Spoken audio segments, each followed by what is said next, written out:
यदि कोई बाहर वृंदावन धाम के बाहर रह रहा है अन्य प्रदेशों में, और उसके हृदय में बात है कि हम बहुत समय तक वृंदावन वास तो नहीं कर पाएंगे, ऐसा हम माया से जकड़े हुए हैं, तो हमें जो वृंदावन वासी को लाभ मिलेगा वो हमें कैसे मिले?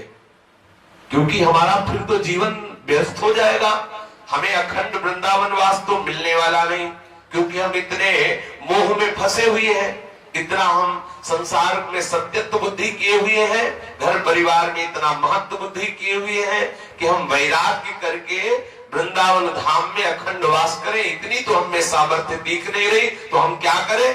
बोले ददत किंचित वृंदावन तनुभृते, जो वृंदावन में शरीरधारी है, जो भी जीव है, यदि वृंदावन में उनकी थोड़ी सी भी सेवा आप करने को पा जाए, आहा, तो सर्व भगवत विभूतेर भागीसो भवति जगताम तद्भृति परहा।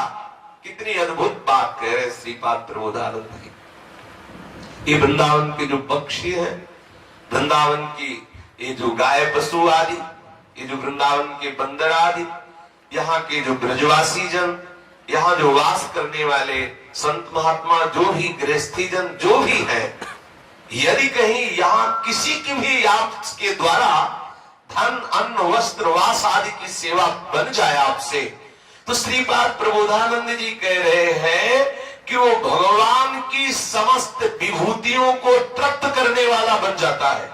इतनी उसमें सामर्थ्य आ जाती है, वो ऐसा महामहिमामय वाला बन जाता है कि जैसे गीता में विभूतियों का वर्णन किया ना, उन विभूतियों को भी आनंद प्रदान करने वाली विभूति वो स्वयं बन जाता है। ऐसा वो महाविभूति स्वरूप हो जाता है जो वृंदावन वासियों की सेवा करता है।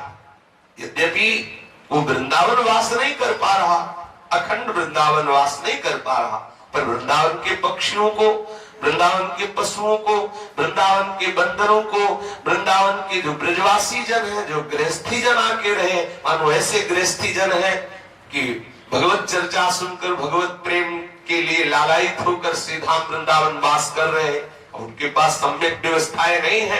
आपको भगवान ने यदि धन दिया है और आप ये लाभ लेना चाहते हैं वृंदावन वास का, तो चाहे वो गृहस्थ हो चाहे विरक्त, इस भूमि में वास करने वाले के लिए ये मर्यादा नहीं कि विरक्त की ही सेवा करनी चाहिए। यहाँ वनवासी है सब, कोई भी हो, स्त्री हो, पुरुष हो, गृहस्थ हो, विरक्त हो, वो सब वनवासी है। इस वन में वास करने वाले हर वनवासी की सेवा का फल एक ही होगा, चाहे वो गृहस्थी की सेवा करे, चाहे वो बंदर की सेवा करे, चाहे वो विरक्ति की सेवा करे, चाहे गाय की सेवा करे, चाहे किसी की भी, वो वृंदावन वासी है। इस बात की बात यहाँ है।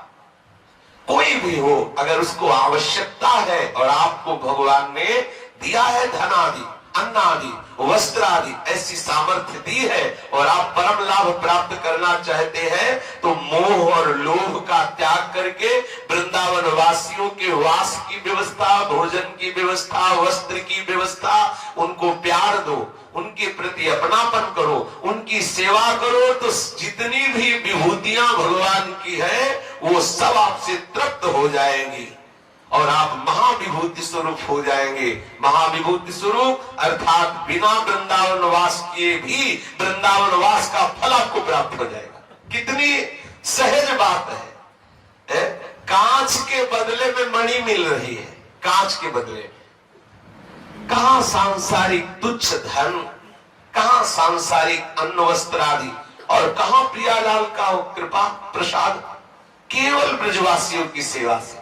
जैसे माँ को प्रसन्न करना हो तो उसके बेटे को दुलार करने लगो, कुछ उसको खिला पिला दो, तो माँ अपने आप बोलने लगे। ऐसे माँ से बात करने की तुम्हारी सामर्थ्य नहीं होगी, लेकिन जब आप उसका बेटा जा रहा हो, दौड़ के उसको टाफी दो, दुलार करो और कुछ भी देने लगो, तो माँ अपने आप बात कर लेगी। आप भाई ऐसा क्यों कर रहे हो, रहने दो बच्चा, वो अपने आप आपसे प्रेम भरी बात करने लगे।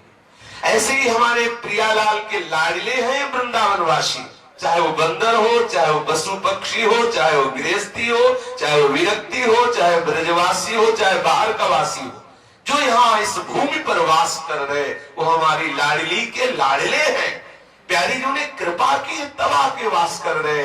इन वृंदावन वासियों की कोई भी शरीर से सेवा, अन्न से सेवा, वस्त्र से सेवा, धन से सेवा, वास की सेवा यदि ऐसा करता है तो हमारे लाडली लाल उस पर कृपालु होते हैं और जो वृंदावन वास का फल है वही फल उसको प्राप्त होता है।